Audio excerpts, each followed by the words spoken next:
Janice de Belen, mother of 5, actress.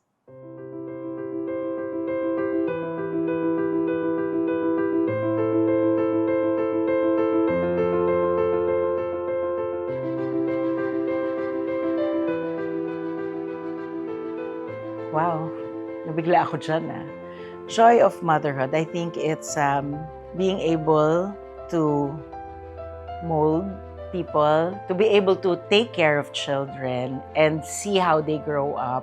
Makikita mo yung sarili mo sa kanila, makikita mo kung tama bang ginawa mo. It's nurturing, it's taking care. I think that's motherhood, that's the joy.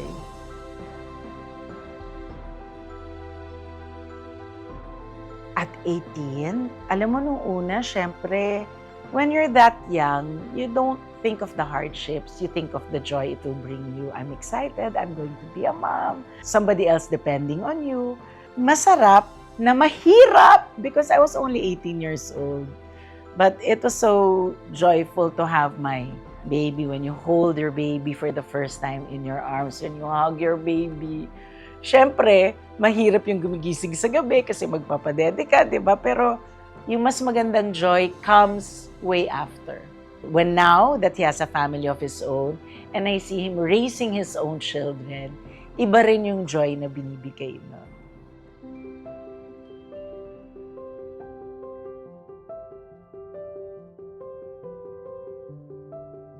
Siyempre, the way we raise our children will depend on how you were raised. Kung ano yung nakikita mo, yun din yung i-apply mo. I mean, you take the good, dadmahin mo yung bad, di ba? So, wow. I was definitely raised in a very loving environment. Malambing ang mga magulang namin. Malambing din ako. Lumaki din ako malambing. We're very open to saying the things that we want to say. Kahit paano we're raised to do our best. And that's very important, yung ikaw mismo, you'll do your best. I would like to say that my mom made sure we were very well-mannered, made sure that we read a lot. I was raised in a very malambing and a loving home.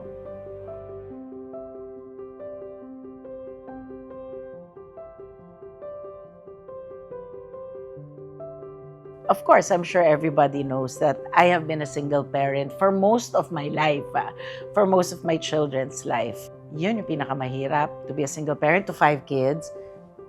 Siyempre, nung time na nangyayari yun, hindi mo siya naiisip. I really had no time to think about, uy, 5 kids, single parent ka. Wala akong ganun. Ang importante sa akin was to be able to do what I needed to do to raise them, to make sure that we have food on the table, to work as hard as I can, to be able to provide for my children. Now, looking back, and when people tell me or when people ask me, yan lang yung time na nare-realize ko o na naaalala ko na, oo nga pala, single parent pala ako sa 5 bata. Especially knowing that it's not easy, diba? Pag inisip mo yung isang anak nga lang, mahirap na. Can you imagine raising 5 kids? And I've never really given thought to that at that time. Basta ang importante sa akin, magawa ko yung responsibilidad ko.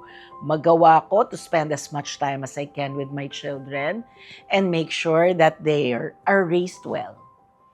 To be able to do that while I'm working, hindi siya madali.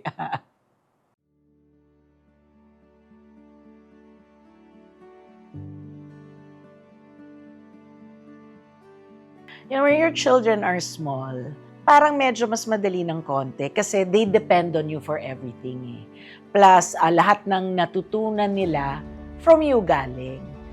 So, the true test of talaga bang nagawa ko ng tama yung job ko? Did I raise them well? Nakukuha mo lang yung sagot na yan when they're old enough, when they're adults, when they have their own children, when they're living their own lives. Doon mo lang talaga makikita So, minsan nga pag may nagsabi sa akin na, oh, bait-bait ng anak mo, ang ayos niya, more than anything, more than the maganda, more than the pag sinabi mo sa akin na maayos ang anak ko, yun yung true joy for me.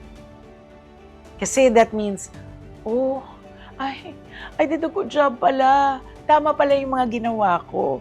Kasi when you have children, the first time, Di mo naman alam kung tama yung ginagawa mo, di ba? You just do your best, the best way you know how, or the best way you can.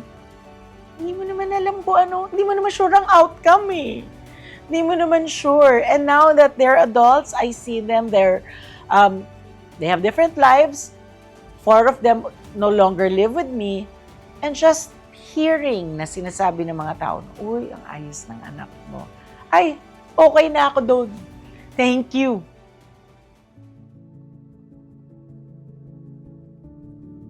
Just push yourself. You know, pray a lot for guidance to raise your child or your children.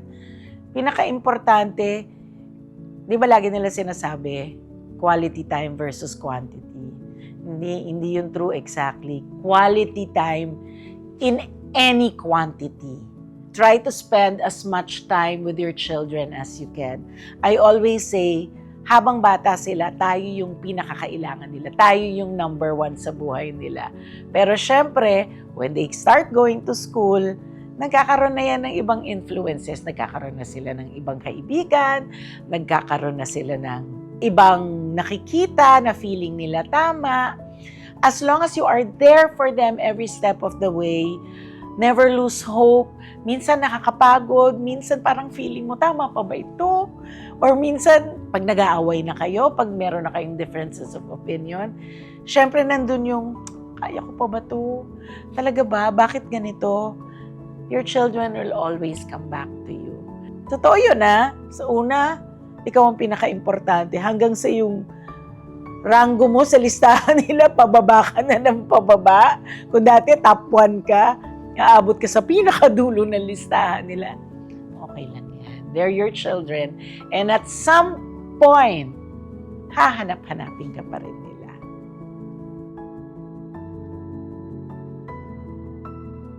Thank you for being the best kids that any mother could have.